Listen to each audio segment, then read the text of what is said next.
I'm Tyler. I'm Josh. And I'm Steve. Welcome to Chatting Now. Right, anyway, yeah, let's go. Are you ready? And action, mate.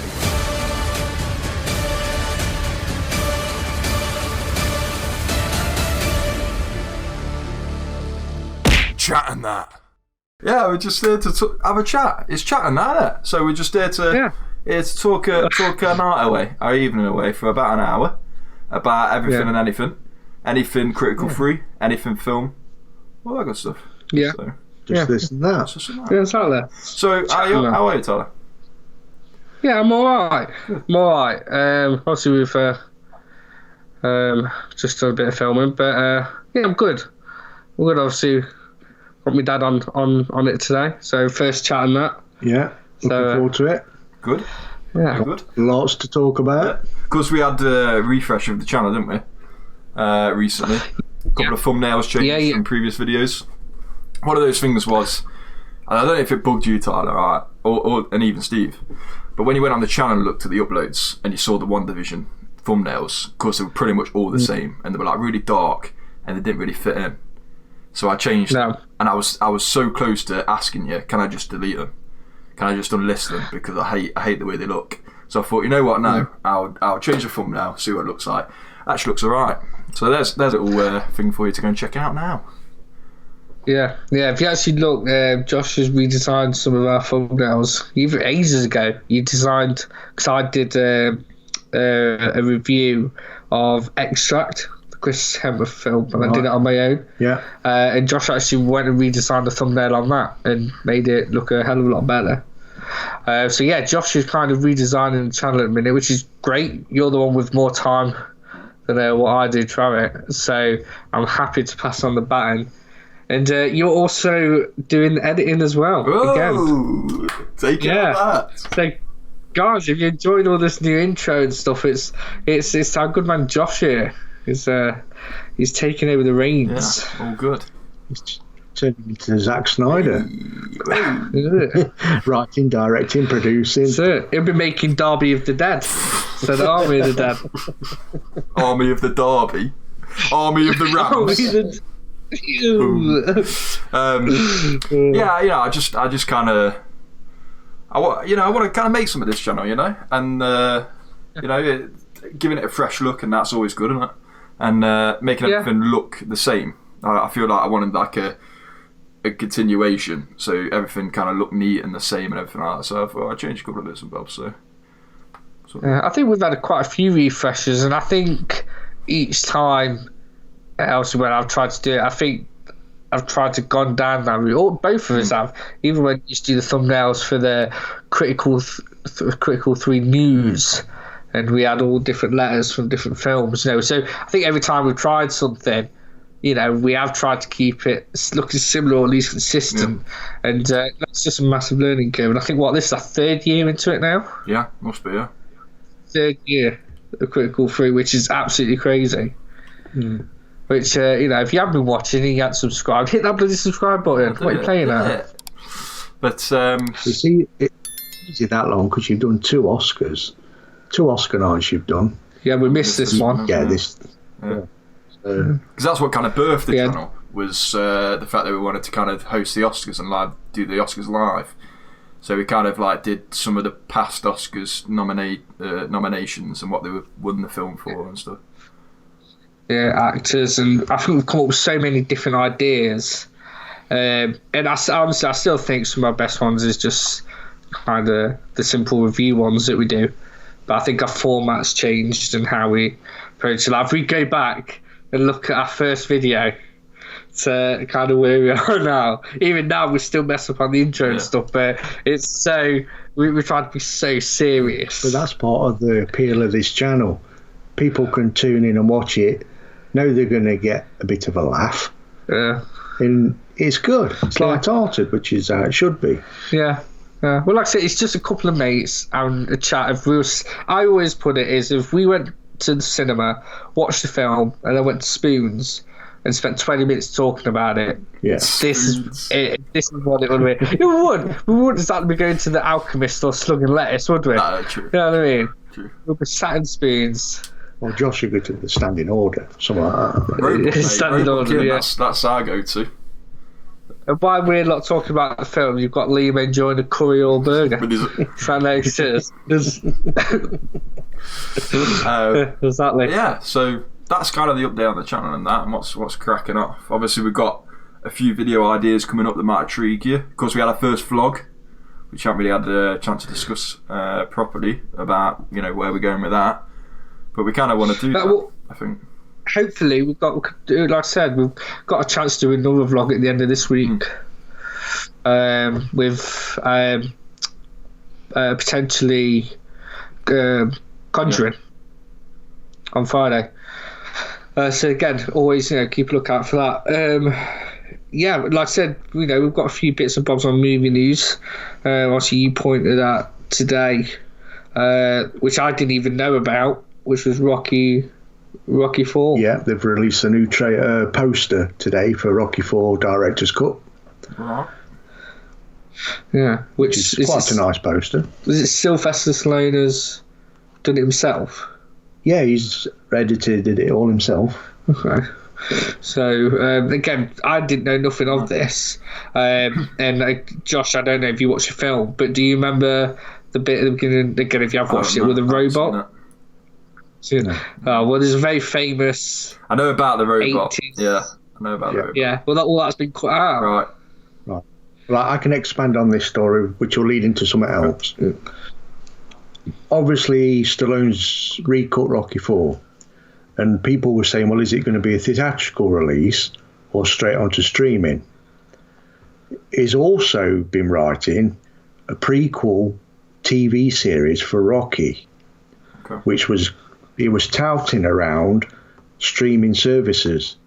But now Amazon have brought MGM, who own the rights to Rocky, which more or less now more seals it that the Rocky TV series will be on Amazon Prime. Yeah.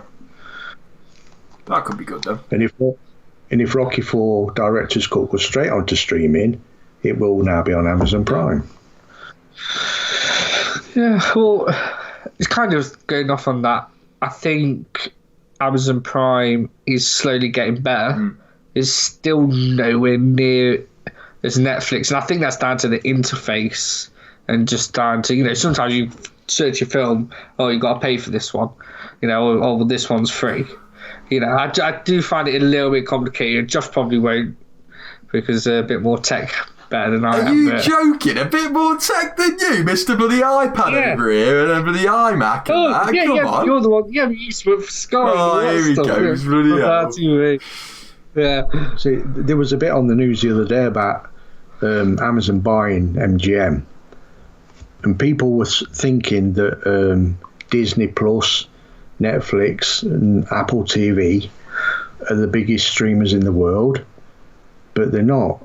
It says if you look at Amazon's books, Amazon could buy Disney 10 times over. Oh yeah, he's the richest man in the world, isn't he? What's it, Jeff Bezos, is it? So they said Amazon will be the biggest streaming service. Well, you think, because I get what you're saying about the content on Amazon, but there is a lot more than you know. Because I did it myself. I went on and I somehow found this list of every single film on there. And mate, I was scrolling for hours. I was scrolling for absolute hours, A to Z. And I was there for 10 minutes. I hadn't even gone past B. I was so shocked. All right. But so like you say, it's the interface. It's the way they supply those films. And you find that when you're on your recommended and when you're on the home screen, it's just the same repeated film, isn't it? Whereas you don't really get that on Netflix. Yeah. So they need to sort that out. One thing is Amazon is significantly cheaper than the likes of Disney Plus, the likes of Netflix. It's $5.99, but with or $7.99. But with that, not only do you get the Prime Video, but you get next day delivery for free on Amazon. You get loads of stuff, don't you? Like, it's not just the streaming. You get loads of different perks. You get deals as well. So it is significantly cheaper than those because you get other perks with it. Whereas Netflix, you get Netflix, that's it. Disney Plus, you get Disney Plus, that's it. So it is something that is growing, and it should do because it's owned by the richest man in the world. So there's no reason for it not to become the most successful. Yeah. because they've also said with them buying MGM, obviously now they will be producing their own movies through MGM. But the next target that they've said themselves, is to move into gaming, like the streaming, and do their own gaming because it's that big. Well, Google are making their own console, aren't they? Or have made their own console, or made their own streaming console service. Something weird where you can play the games on your PC or on your phone and stuff, like proper games. Yeah, it flopped a bit though, didn't it? Flop a bit, but it just goes to show that there is a potential there. So like you say, Amazon are kind of maybe clicking onto that. Do you know, it's funny really you should mention gaming, because obviously we do talk about films, we're more film orientated on this channel. I got an email today from Cineworld, which I didn't even know they offered this. Oh, I know what you're going to say. Yeah, for £195 you can rent out a screen and play video games. Play video games on the cinema screen. So I was like, how cool would that be? Well, come on, Josh Lee, we'll go and have we'll definitely do that. You know, for one of our birthdays, we'll just all chip in. Because if you all chip, if there's a few of us go and all chip in, it's not that much, is it?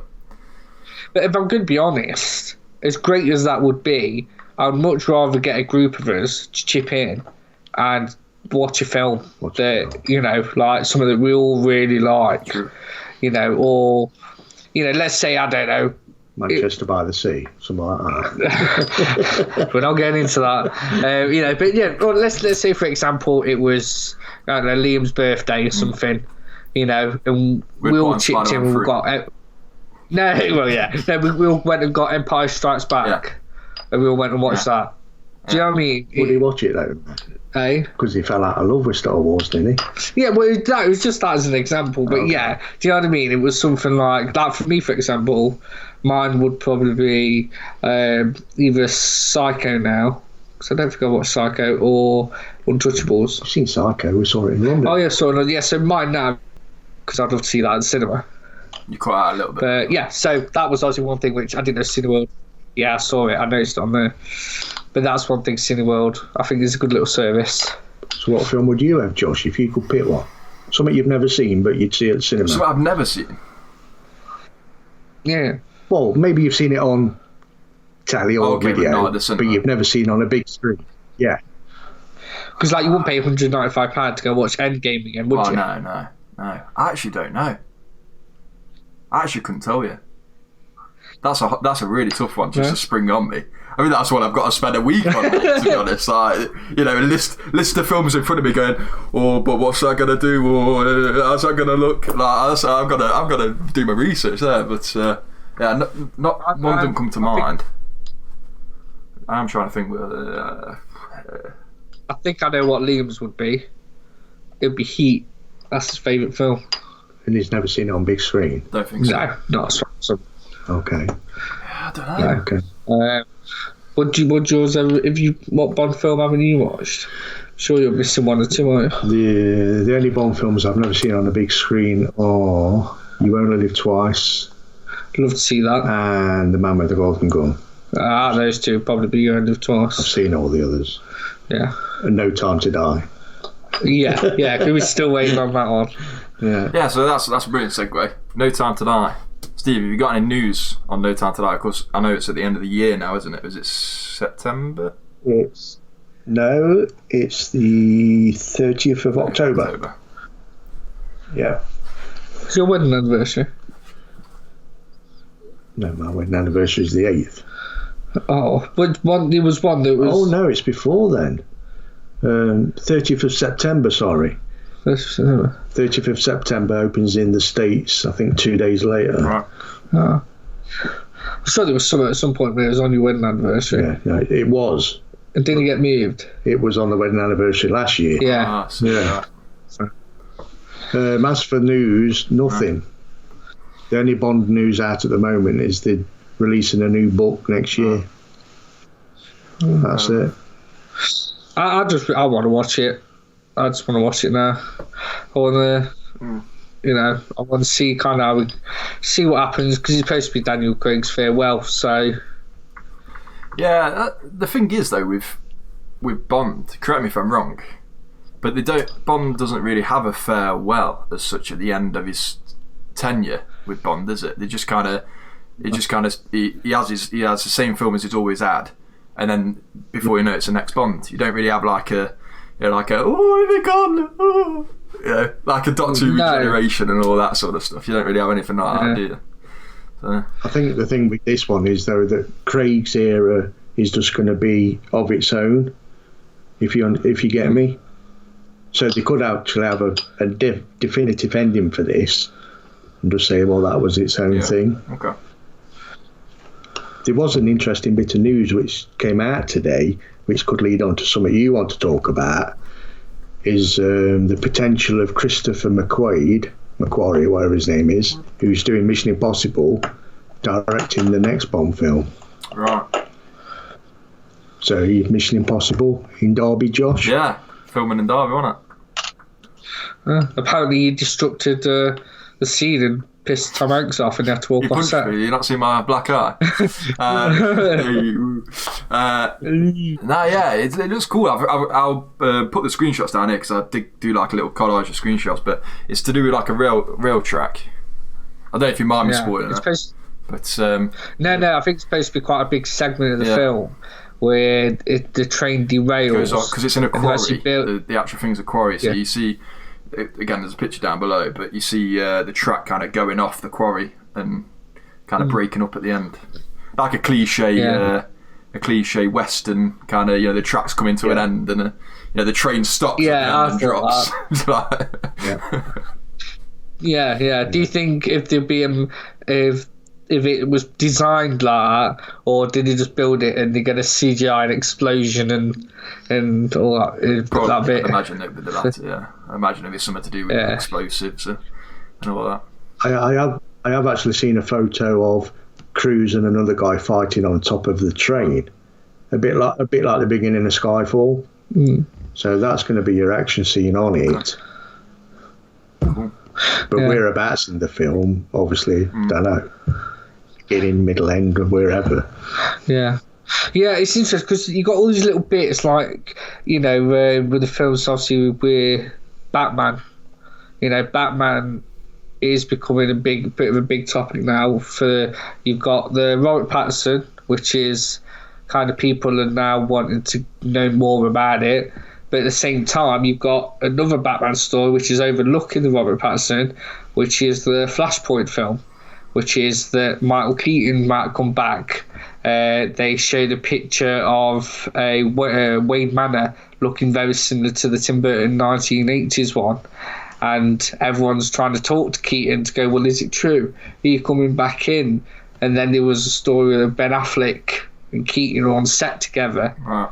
And you can have these Batmans, and it's just, obviously it is very speculation, it's all take it with a pinch of salt, but you've got a lot of this talk about it in the background, and it's like, obviously I'm a massive Batman fan. I don't know if I'm still invested in this Robert Pattinson one. It's in how much of this. And the reason I'm kind of bringing up this Flashpoint one is it goes back to kind of what we said in another video where we're on about Spider-Man Far From Home. You've got your three Spider-Mans, and you says, oh, is that such a good idea? But it's going to be a massive nostalgic thing. And if you imagine that everything is true about the Flashpoint film, and you get Michael Keaton rock on screen as Batman with Ben Affleck, the people that watched that, and there was kids at that time, are going to absolutely lose the crap and think, oh, well, forget you, Robert Pattinson, because we've just seen this. Yeah. And obviously, nothing is confirmed, but I think that's really interesting to look at. And I don't know if you guys heard or looked into anything more of that. The last I heard about it, Keaton had denied he was in it. My only thing with that is when people watch it, are they just going to get confused about who's who and what's going off? How do you mean? Well, one generation is Keaton fans. Yeah. And then you've got the latest generation, which are probably Affleck fans. Yeah. And you're going to think, well, who's this other Batman? What, the Pattinson one? No, Keaton. Yeah, but if you don't know who Keaton is as a Batman, you shouldn't be a Ben Affleck fan anyway in the first place. So I just don't. That's like doing. Okay, that's like just doing a James Bond film then, and having Pierce Brosnan, Daniel Craig, and Timothy Dalton together, and people going, "Well, what's the crack?" Yeah, I see. I totally disagree on that one. For the simple fact is that the Flashpoint's based off a comic. It's a comic book film. Where James Bond isn't. You've got James Bond graphic novels and comics, but you never get to mix them up because the Flashpoint is a time traveling story arc, and that's where the mixing comes in. What's positive about it as well is you might get a new audience to the older Batman films that probably wouldn't have touched them. Like a 2010s generation probably wouldn't go back to those Batman films, but having seen it on the big screen, they might get that. They might get that generation back. It's not actually a time travel thing. It'd have to be a multi-dimension thing. Well, it's like look at Doctor Who when you had the 10th Doctor and the 5th Doctor. Yeah. A lot of people, especially my age and younger, wouldn't have really cared about the 5th Doctor. Obviously, I did because I was a fan, but for you, that was a thingy moment, and it was a little glitch in time, and that worked because it worked. It's in the time meddling universe in a sense. Something. Yeah. So with comic books and Flash, obviously going back to the Snyder Cut, the Flash actually reverses time. Because he runs that fast at the end of the film.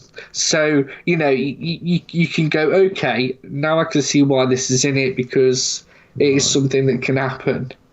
Okay, but, I mean, if you've got multi-dimensional things, wouldn't it be just a case of why do they look different then? Why don't they just look the same in a different universe? Yeah, but again, that's something you would have to write around it because you just can't unless you want them to diddly. I won't say diddly then. Unless you want to digitally de-age them, which either works great or really bad. Yeah. I'd rather just come up with some stupid theory that goes, "Oh, well, this is why they're aged." Oh, okay. Fair enough. Just another one of them. Don't look into it too much. Just appreciate it for what it is. Yeah. But like I said, but kind of going back to that, my whole point of this is, let's say if all of this came to fruition, it's really put a damper on Robert Pattinson's Batman. Yeah.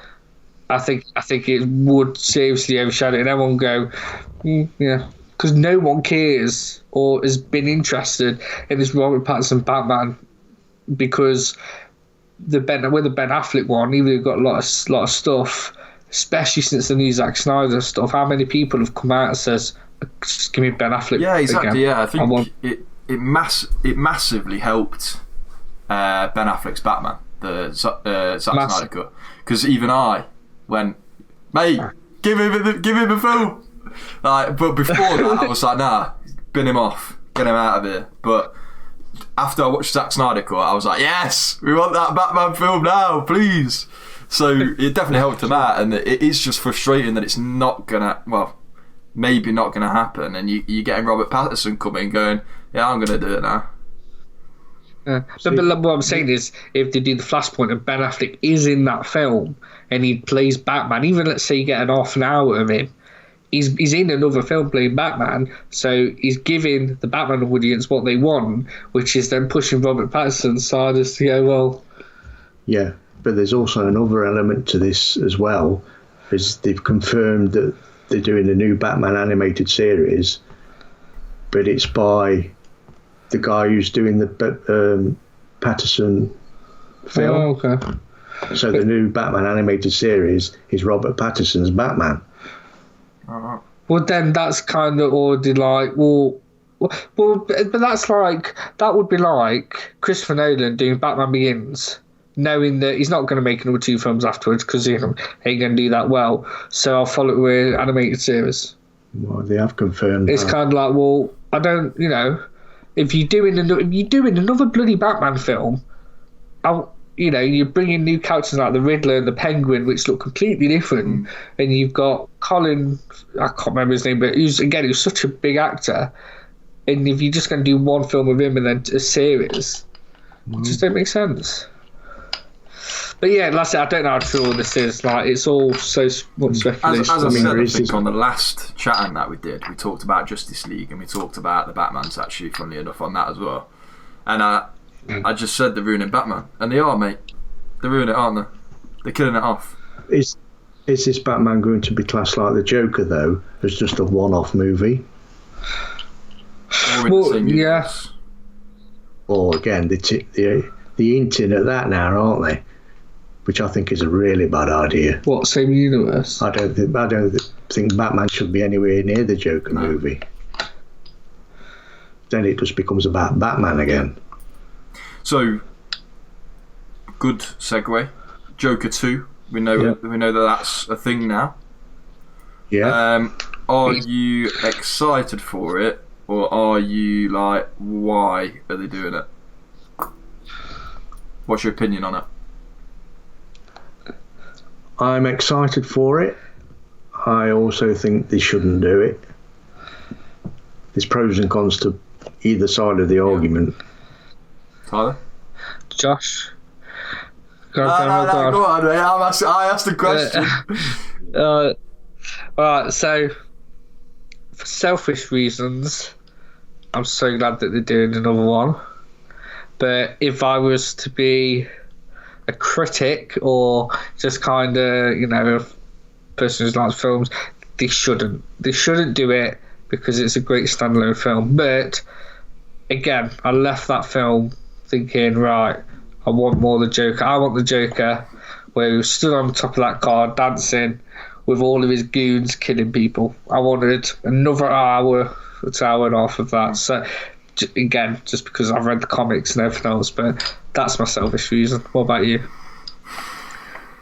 I don't think I want it, because I think the reason for that is that I geared myself up knowing that this was the only this is going to be the only film for it. I got that in my head initially when I watched it, and after I didn't go, oh, that's brilliant, let's get a sequel going now. I kind of went, okay, that was a really good standalone film. I'm satisfied by that, and just left it. Do you know what I mean? I wasn't going, right, let's hear the sequel news, let's get it, come on, make sure it happens. Going hashtag bring the sequel, or I wasn't bothered. I wasn't bothered about a sequel. I love the film, but I wasn't bothered about a sequel because you don't want it to ruin it. You've always got that risk of a sequel just completely ruining it.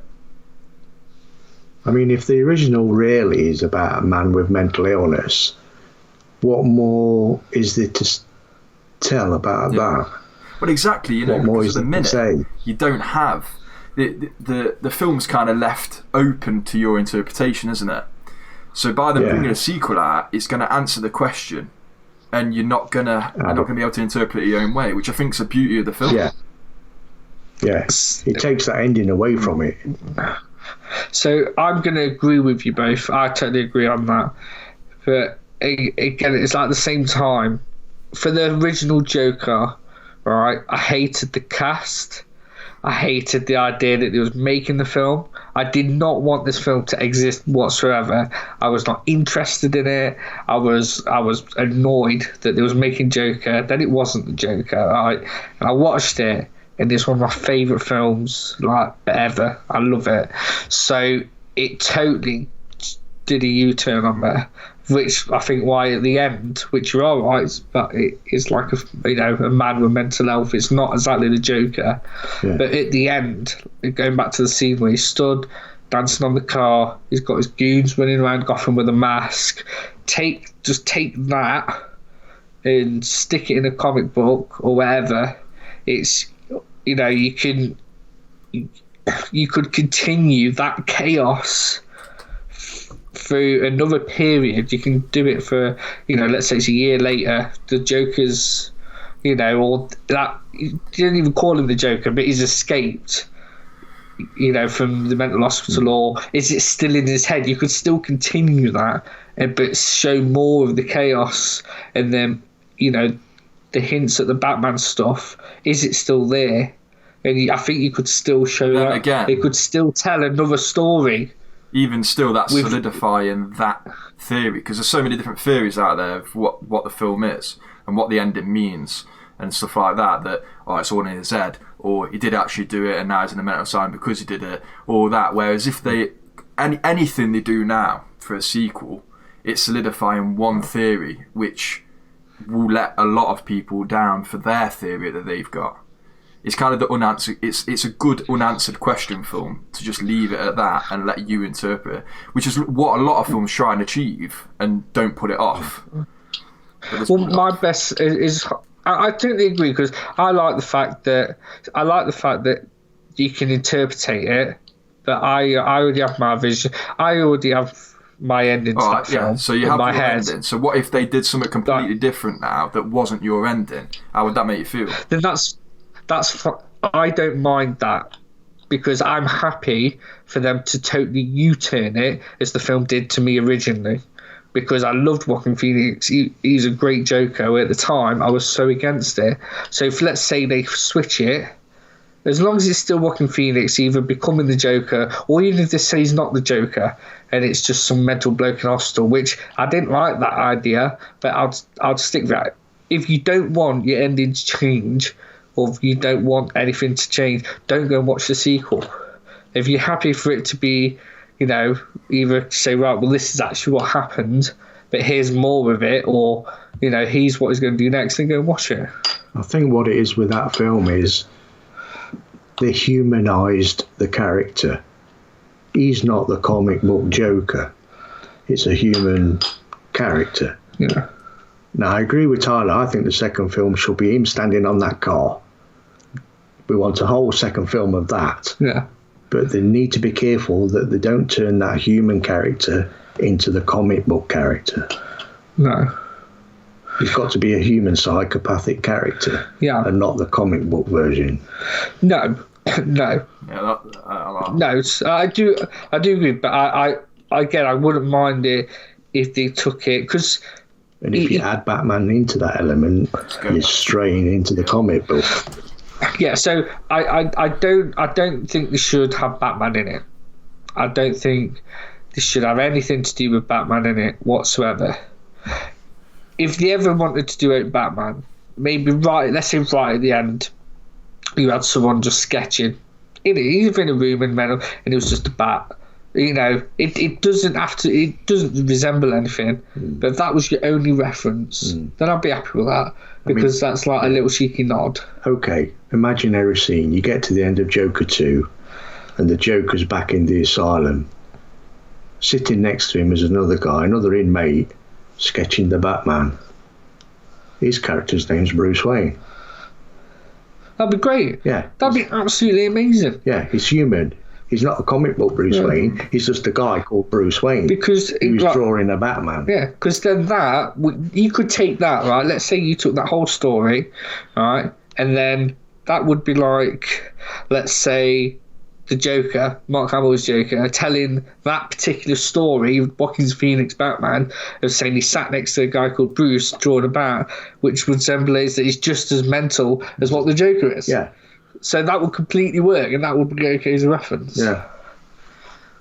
So I'm down to direct that. I'm down to write. It's coming out in 2023. Critical 3 production. Yeah, I think what you're saying sounds alright, but it's whether it's going to be that, and that's why I don't want it, because I don't want it to be anything else than what you said, because what you said does sound like a really good idea, and that's probably the only way I can see it going if for me to enjoy it. But like Steve says, if they take it down the comic book route, it's just gonna completely ruin the first one for me, because you're gonna have, when you then watch back the first one and go into the second, having already seen the second, you're gonna already have ideas of how it turns out eventually. So you kind of it just takes away from the original film. Then right, can I ask you a question, Josh? It's related to this but slightly different. Right, you watch an original film, you love it, like the Joker or whatever, and then you watch the sequel, and the sequel's rubbish. Does that necessarily dampen your original, or you just forget the sequel and stick with the original? I think it's always there. So you kind of know that the sequel's there. So you have to literally force yourself to forget it if you're going to go down that route for it to not spoil the first. Last Jedi. Yeah, Last Jedi. Yeah, and that is a good example for it, because it does ruin Force Awakens for me, because you kind of know what it was leading to, because the Force Awakens was a build up to, very similar how Joker is. It's a build up to almost the next film, or a build up to this character to then explore maybe this character in the second film. So if they butcher that exploration, it's going to butcher the build up for the character, or the same. And it's going to be like, if using that, let's say you got Force Awakens as the Joker, and then Last Jedi as Joker 2, everyone was so excited for Luke to come in and train and do that. And the first thing he does is shoot a freaking lightsaber, which I hate, and I hate it so much. And it would be like you had this pot of gold, and you did this to it, and he tipped it's it just over. like. Yeah, it just don't make sense. Yeah, it's a risky one. It's a risky one they're taking, and fair play if they're going to do it. I'll probably still see it, all being said. Obviously, you just will, won't you? But yeah, it's just always a risk, man. I'm just nervous. I'm just nervous, man. But there you go. Yeah, this was quite a good chat in that. It was quite deep and intense. Another film recently that's done that, where to say it's an original, it just actually builds up for what is to come, and that's its Mortal Kombat. Mm-hmm. Yep. Yes. That's sort of built up to where the next film is going to be the Mortal Kombat, if we ever get it. Which I just think we'll do. I'm not sure how well it's done, to be honest. I think it's done pretty well. The cinema was busy when we went, and it wasn't the release day either. It was like a COVID release day when we were there. It wasn't late on screening. It was like a COVID release day. I know Spiral's done really well. For some reason. Thank God it has. That's so good.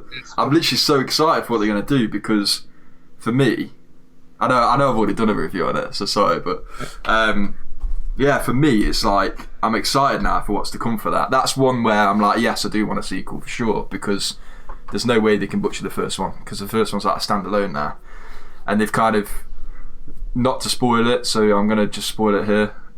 You guys aren't bothered, are you? Yeah. But you've got a new serial killer. You've got a new Jigsaw now, with his own puppet, his own idea of what this correction is and stuff, and that's where your franchise is going to go now, down that route. Yeah. So because that's essentially what the Jigsaw or the Saw franchise is looking for all the time, is a new serial killer to take it, to lead it, and so they've completely rebooted it, which is what Jigsaw tried to do, but completely missed the mark. Jigsaw was like a prequel sequel. It was like dead weird. It was horrible. It was awful film, but this was very good, so I'm excited for what's to come. Well, I said Spiral's done massive. Quiet Place is expected to be absolutely massive. I know it's doing really well in America already. Mortal Kombat, like I said, that Mortal Kombat and Godzilla did really well in America for streaming, but I don't know what it's done since everything's opened up. But no, like I said, it's been quite a good chat in that. Well, I know it said on the news that Quiet Place 2 has had the biggest pandemic opening of any film, so it's done really well, which is good. We might have to go watch it before he puts restrictions on for next June, because he's already looking at that, isn't he? Yeah, we will get it, mate. You have to try and get hold of it and watch the first one. Yeah. So out of all the films that are coming, if we do get these films, which is the one you cannot wait to see? Good question. There's so many. Mine, you'd probably expect me to say Bond, but it isn't. Mine's in Mission Impossible 7. Okay. Do you know, I've still not watched Wonder Woman 84, 86? I ain't seen that yet. I still want to see that. There's that. Bond. Spider-Man. There's a lot of things. Yes. Do you know what? My biggest film it will be Spider-Man. Spider-Man for me. Just for the simple fact is. When is that out? 17th of December. This year? My birthday this year. Oh. But I think that was made down to WandaVision. You know, because there was so much speculation with that Doctor Strange and Spider-Man, because they were the three main things. Okay. And I think that's my biggest. Yeah. Quick question. What do you think to the casting of Kraven? Kraven? You've not heard about Kraven the Hunter? No. Okay. Well, that's the next big MCU film. No, Sony film. Kraven the Hunter, and the main star is the guy that played Kick-Ass. Oh, yes, I did hear about that. Yeah. So as you've got Venom, Morbius, and then the next one is this Kraven the Hunter. Yeah. So that'll be 3 superhero characters he's played. Yeah. Because he's in Avengers, isn't he? Yeah. He played Quicksilver. Yeah. Fair enough. I have to research more about that then, because I haven't seen anything about that. So I'll put that down. What? So I will say this just before we go. I don't keep adding extra bits, but Venom 2 trailer. Oh mate, we've got loads of time. What did you think? Venom 2 trailer. Yeah, I honestly thought it was crap. I was disappointed with it. Yeah. I thought it was crap. Exactly the same as the first one, doesn't it? Yeah. Like you have the him going into the shop and buying groceries. You have the apartment where kind of Venom's going riot in his apartment. Like literally, the trailer is exactly the same. Whether that was intentional to lead you off and kind of go and kind of think, oh, it's the same, and then obviously going into it now and go and see it, and then it's something completely different, and it blows your mind because it's completely different. Fair enough. Yeah. But it's got to do that for it to interest me. I honestly think Carnage as well is one of those where he's quite a unique villain in a sense and mischievous, even though there's a Xenomorph. Well, not Xenomorph. I can't remember what the blue name is now for the Venom thing. Cenobites, isn't it? Yeah, something like that. Or is that Hellraiser? I'm not too sure. I can't remember. But even though he's a Venom, I think he's going to be a bit over the top. And there's one scene where he's kind of but he's just got bits of him absolutely everywhere. And I know he has a few more, shall I say, tentacles, I don't know, whatever, than Venom. I just think it was a bit over the top. I think you want to keep him, I don't know, I just think it could be a little bit messy. Well, you kind of have the hint, because obviously the guy, Woody Harrelson's character is like Alcatraz prisoner, innit? So you kind of get the sense he's insane. So it's going to be an insane film, isn't it? By the by what you can kind of piece together so far, it's going to be kind of mad. Hopefully it'll be good, because I did enjoy the first one enough to look forward to a sequel. Anyway, I enjoyed the first one. It wasn't probably the Venom film I wanted, because I always thought Tom Hardy was a bit of an odd casting for that. The problem I had with the second one was as soon as he announced he was directing it, because Andy Serkis is a great director, great actor, but he's not a good director. What's the director before? Or is he not? He did a version of Jungle Book, which nobody saw. Oh, Mowgli. And he... I didn't see that, actually. He's partly directed some of The Hobbit, didn't he?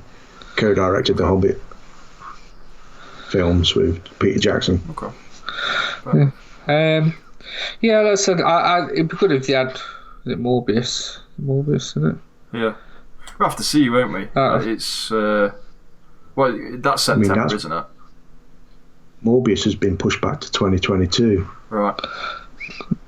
So again, you're going to have to wait for that.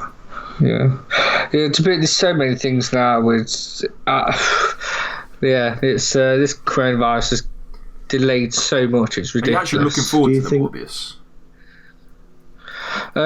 For the simple fact that it's in a Spider-Man universe. Okay. and we know that they're linking Venom and Spider-Man, and I said there was a talk ages ago that there was going to link Morbius to Venom before Spider-Man, but now that they've confirmed Spider-Man and Venom, it's kind of like there's just so many things coming to the MCU that... Well, that's what I was going to ask you. I mean, you guys watch these films, I don't. Do you think now there's just too many? So Liam makes this argument that the MCU now is finished for him. He doesn't want to see another one. No, but all right then. Fantastic Four. How many people? Again, I like the Fantastic Four. I'm not the biggest Fantastic Four fan, but I liked the original 2 films. Yeah.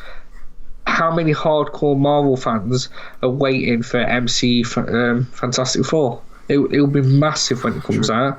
And like I said, they're a massive part of the Marvel comics, and I think even the Avengers team at one point.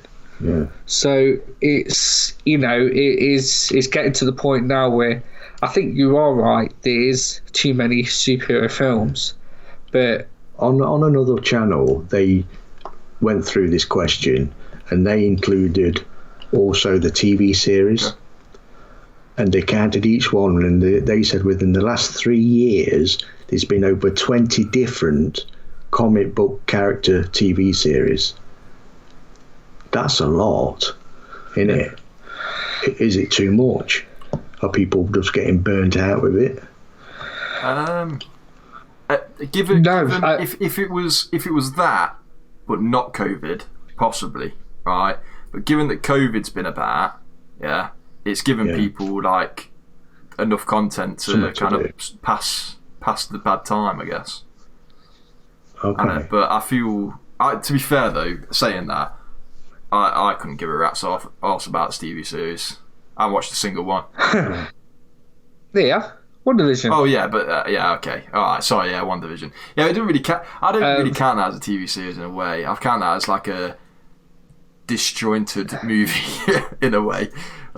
Whereas when I think about TV series, I think about on TV. So like you got Arrow, haven't you? You've got the Flash TV series. You've got Agent Carter, Agents of Shield, all that crap.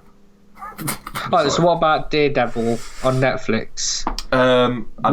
Which there's been so many talks about him coming into the MCU because he was so popular, and I've even got him on Blu-ray Steelbook, and the Luke Cage because they were really good. Did you watch is it the Falcon and Winter Soldier? I watched 3 episodes of that because then I cancelled. I cancelled Disney Plus. Did you? Oh, what? Because I lost my job. I couldn't really afford to keep it. Oh, okay. So as soon as I get it back, which should be in due course, I will be watching it all. But yeah, it was good. The 3 episodes I watched, and I did want to watch more, but I just couldn't obviously afford to keep it. But I did want to watch more. I didn't really enjoy it. And I know you enjoy it, but you just had this thing about it where you're like, oh no, I'm going to watch it.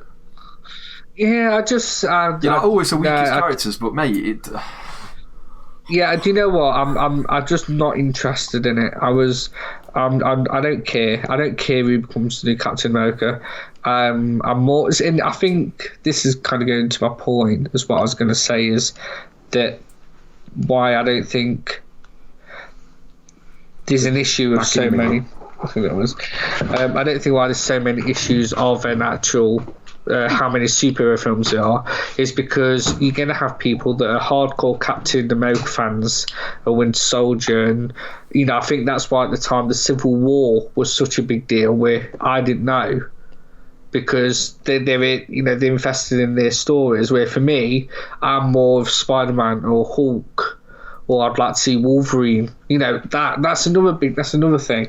Again, he's not here now to know is that if MCU redid the X-Men, how insane would that be?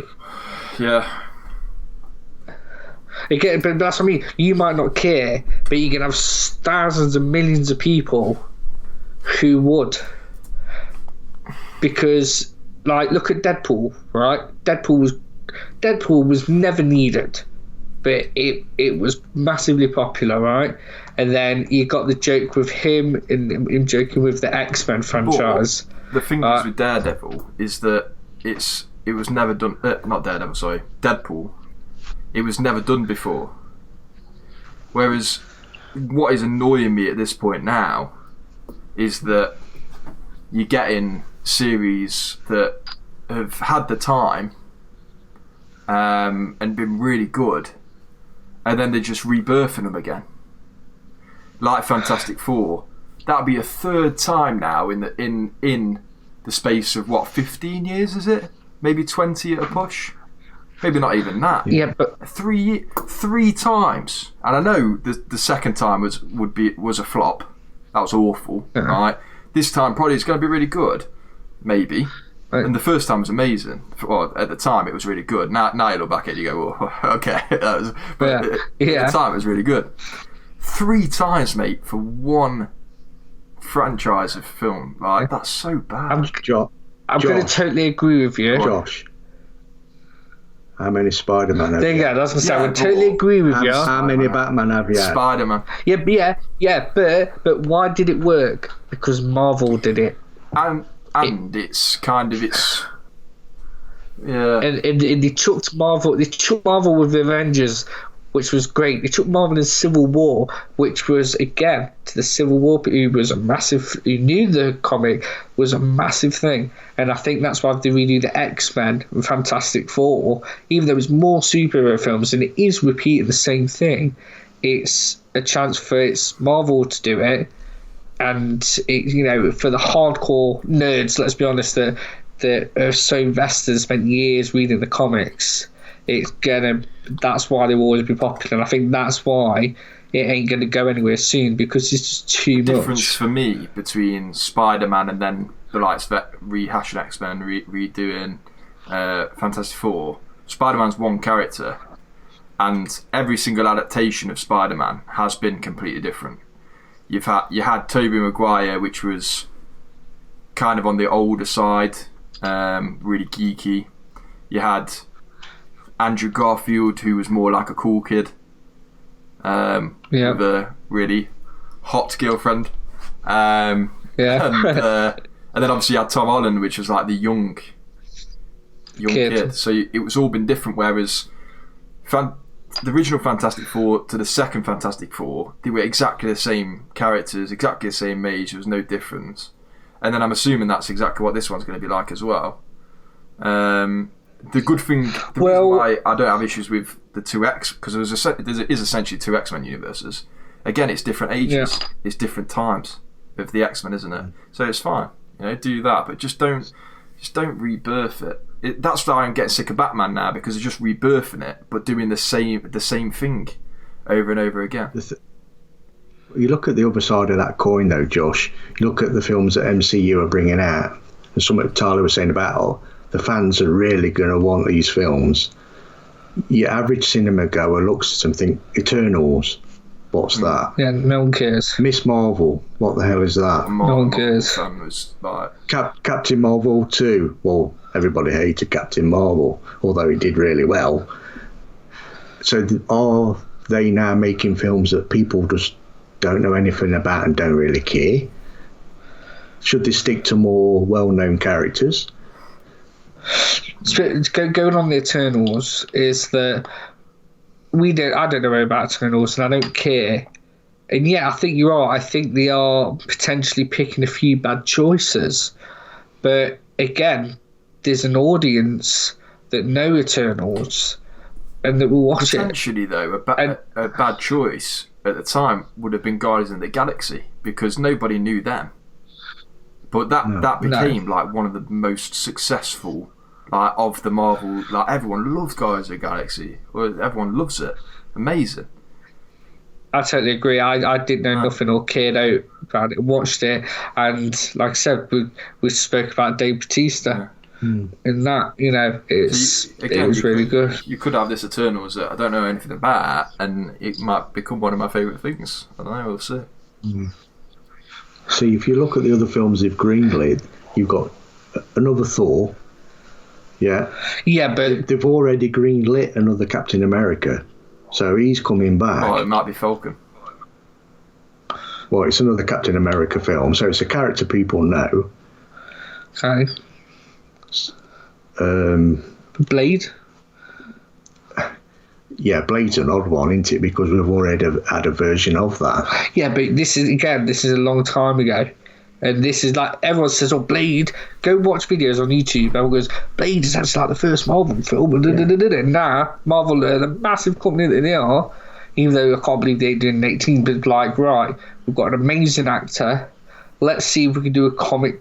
I honestly think it'll be a very comic-style Blade. It won't be nothing like the original, and potentially it might not be as good or violent. But if you compared it to the comics, which, let's say, that's the audience they're aiming at, and the people that the Blade they know and love, it will be massively popular with them. And the people that just go and watch it will either enjoy it or not. Maybe when I was saying I had the issue with Fantastic Four, maybe it wasn't the new Fantastic Four I had the issue with. Maybe it was the second attempt at it. I think that's what I had the issue with, because why attempt it and not add it to the MCU at the time? It made no sense at all, did it? Really? Why? No. See, when Marvel started, they started with a disadvantage, because the three main properties Marvel owned in comics were Spider-Man, X-Men, and what was the other one? What, Fantastic Four? Fantastic Four. And they didn't own any of the rights to their own material, so they had to start with Iron Man and Captain America, who were only like secondary characters at Marvel. Yeah. But like I said, again, if you are right in exactly what you're saying, look how big they've now become. Yeah. And again, go from Eternals. I'm not saying Eternals is going to be the next Iron Man and Thor, but it could be. You just don't know. The next big thing. Like look at WandaVision. But weren't Marvel building up to having Spider-Man now be the leader of the Avengers?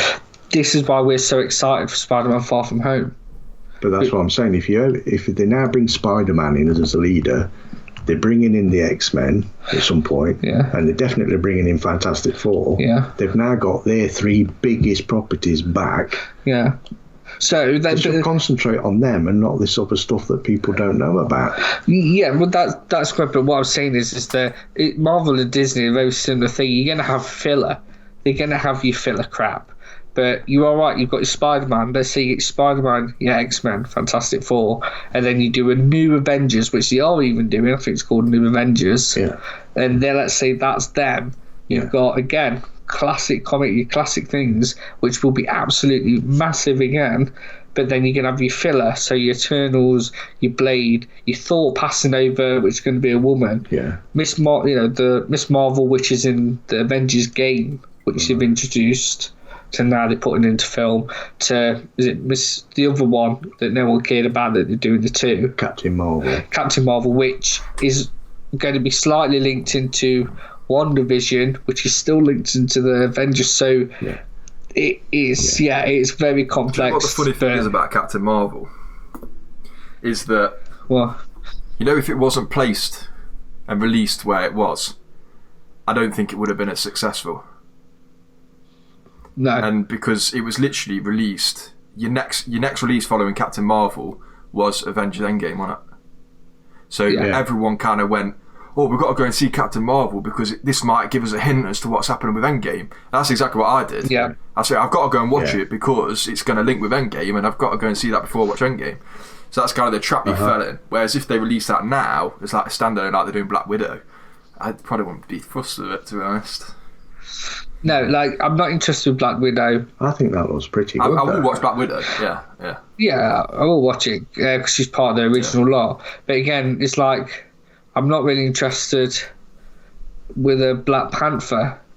I wasn't interested in the first one. Obviously now it's going to be a woman, which is, they've had to, because obviously it's the sad passing of the guy who played him, which, he was awesome as Black Panther. But again, it's they now confirmed they're doing a spin-off series with one of the bold women from Black Panther. Why? It's not, is it? So they are doing too much. His sister's now going to take the ring. Yeah, but there's a woman who's in the Avengers game. She's getting her own series. The woman that plays Michonne in Walking Dead. Yeah, she's bold, red. I don't know. I don't watch Walking Dead, but yeah. So they are doing a bit too much on that sense. But again, it's for the people that really like Black Panther, isn't it? Here's a bit more, because if you don't like the other stuff, I know you're still going to watch this. Well, there you go. That was good. Yeah. There you go. But we ticked off everything that I had on the list, so all good. I'm not like I'm pretty tired after that. That was an in-depth conversation. You don't want to go and watch the Snyder cut of Army of the Dead then? No, I kind of want to have a cup of tea and go to bed. But yeah, enjoyed that.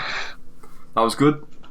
I hope you enjoyed it too. If you've made it to the end of this video, make sure you smash the thumbs up because you're a real OG because you're here till the end of a nearly an hour episode now. So well done to you, Jesus. Yeah. I nearly didn't make it. I thought I saw you going in a few minutes ago. But yeah, so obviously like, subscribe, do all that good stuff, share it with your mates. If you've got any ideas of videos or subjects you want us to talk about in the next chat and that, let us know. And yeah, as always, keep watching and look forward to what's to come. See you soon. Bye.